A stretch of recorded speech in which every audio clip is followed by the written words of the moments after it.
नमस्कार, मैं Shreya. Digital India news में आप सभी का स्वागत है। बढ़ते हैं आज की खबरों की ओर। बोले विजय सिन्हा, अभी होम्योपैथी इलाज कर रहे, जरूरत पड़ने पर करेंगे सर्जरी। बिहार में राजस्व एवं भूमि सुधार विभाग लगातार कार्रवाई कर रहा है और विभागीय मामलों में सुधार के लिए कड़ा दृष्टिकोण अपनाया जा रहा। इसी कड़ी में विभागीय मंत्री विजय कुमार सिन्हा ने विभाग के वर्तमान हालात, सुधार प्रक्रिया और भविष्य की रणनीति को लेकर महत्वपूर्ण बातें कही है। उन्होंने कहा कि विभाग सुधार की प्रतिक्रिया को धीरे धीरे और सतर्क तरीके से लागू कर रहा है।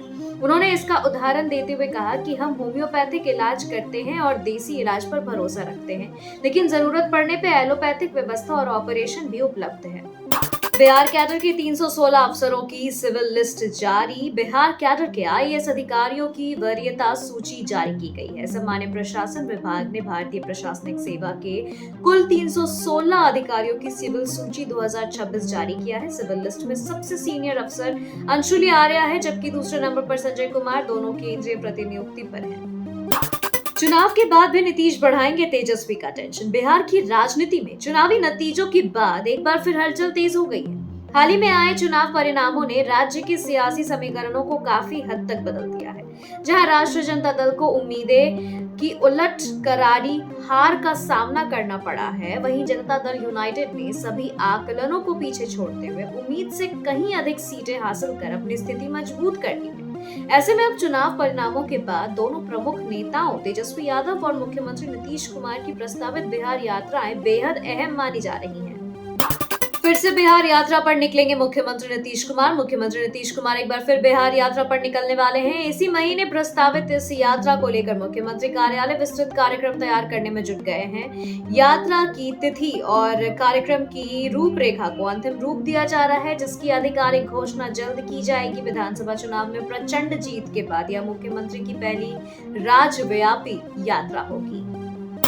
निगरानी विभाग के एसीएस के साथ मुख्य निगरानी पदाधिकारियों की बैठक। निगरानी विभाग के अपर मुख्य सचिव अरविंद कुमार चौधरी की अध्यक्षता में सभी विभागों के मुख्य निगरानी पदाधिकारियों की बैठक हुई है, जिसमें निगरानी संबंधी मामलों की समीक्षा की गई। निगरानी विभाग के स्तर से सभी विभागों को प्रेषित ऑनलाइन परिवादों एवं अभियोजन स्वीकृति के लंबित मामलों की स्थिति की समीक्षा हुई है। अपर मुख्य सचिव अरविंद कुमार चौधरी ने बैठक में शामिल पदाधिकारियों से निगरानी संबंधी लंबित परिवादों का शीघ्र निष्पादन करने को कहा है।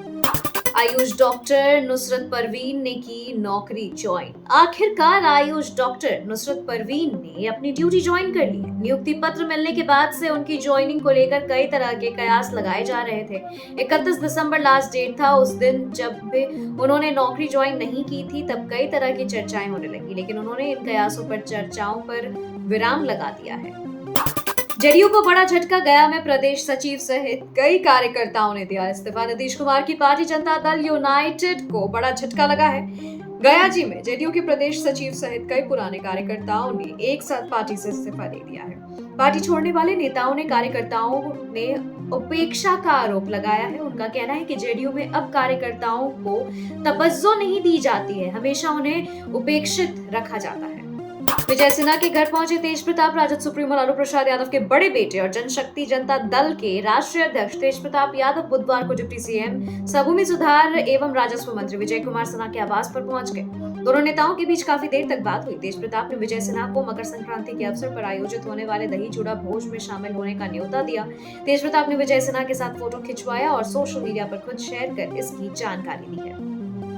जी राम जी योजना से गांव मजदूरों और गरीबों के विकास में तेजी आएगी। एनडीए विकसित भारत जी राम जी योजना से गांव मजदूरों और गरीबों के विकास में तेजी आएगी, पर केंद्र सरकार के हर अच्छे काम के विरोध का संकल्प विपक्ष ने किया है, इसलिए इस बिल का भी विरोध कर रहे हैं। एनडीए नेताओं की ओर से यह बयान दिया गया है। जी हां, भाजपा प्रदेश अध्यक्ष संजय सरागवी ने पार्टी कार्यालय में संयुक्त प्रेस कॉन्फ्रेंस में कहा कि इस योजना के नाम में राम शब्द जुड़ा है और विपक्ष को इस नाम से मिर्ची लगती है। उन्होंने यह भी कहा कि मनरेगा भ्रष्टाचार का अड्डा बना हुआ था। जेडीयू के प्रदेश अध्यक्ष उमेश कुशवाहा ने कहा कि जी राम जी योजना को लेकर विपक्ष भ्रामक प्रचार कर रहा है।